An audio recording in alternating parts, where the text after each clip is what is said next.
My name is Nadia Ladak. I'm the founder and CEO of Marlow. Entrepreneurship is really uncertain, and for someone who struggles with anxiety like me, it becomes really difficult to navigate through this uncertainty. My journey with mental health definitely centers around anxiety. It is something I've always experienced growing up in school, in extracurricular activities, throughout university, and entrepreneurship definitely amplified it. It's something where you always experience so much uncertainty, and for someone who has anxiety, you really like being in control. You don't like uncertain situations, but there is no playbook in entrepreneurship. There's no one telling you what to do. You don't know what the next day will look like because you're building a whole new product and a whole new industry. It manifests itself in spirals and negative thoughts and stomach feeling anxious, or different physical symptoms as well. So that has been my overall journey of something I've had to navigate throughout my whole life, but especially as being a founder. I'm not gonna lie, I was super nervous to open up about my mental health and share what it means to go through anxiety and have this stress and this overwhelm. I thought people would look down on me and think, can she even handle being a founder or being an entrepreneur? But I think it's actually the opposite. People see it as being courageous, as being brave.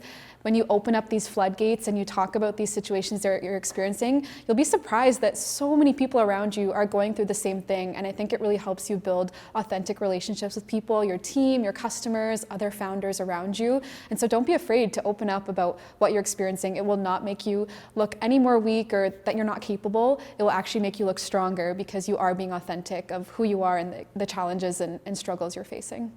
As someone who struggles with anxiety, I know oftentimes we think of all the negative implications that it has, but sometimes it can actually be a positive. When you have anxiety, you think about all the things that could go wrong, and you're thinking about plan A, plan B, C, D, E, F, and sometimes that can actually be an advantage of, you're thinking through all the things that could go wrong. You proactively try to brainstorm strategies to prevent those situations from happening, and oftentimes it has helped accelerate our business forward because we've foreseen a challenge that might happen in the future. It happened, and we already had all the scenarios that we could use to prevent that from happening in the future or to deal with it as it came up as well.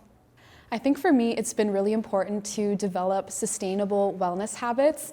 And for me, there's 5 things that are non-negotiable for me throughout a week. So one is nutrition, and really being able to meal prep different items that if you're busy and on the go and at events, you can have those to take with you and you have that whole foods and nutrition. Another would be movement, so being able to do strength training, yoga, a spin class, and really booking those in as appointments with yourself and making that a non-negotiable throughout different times of the week.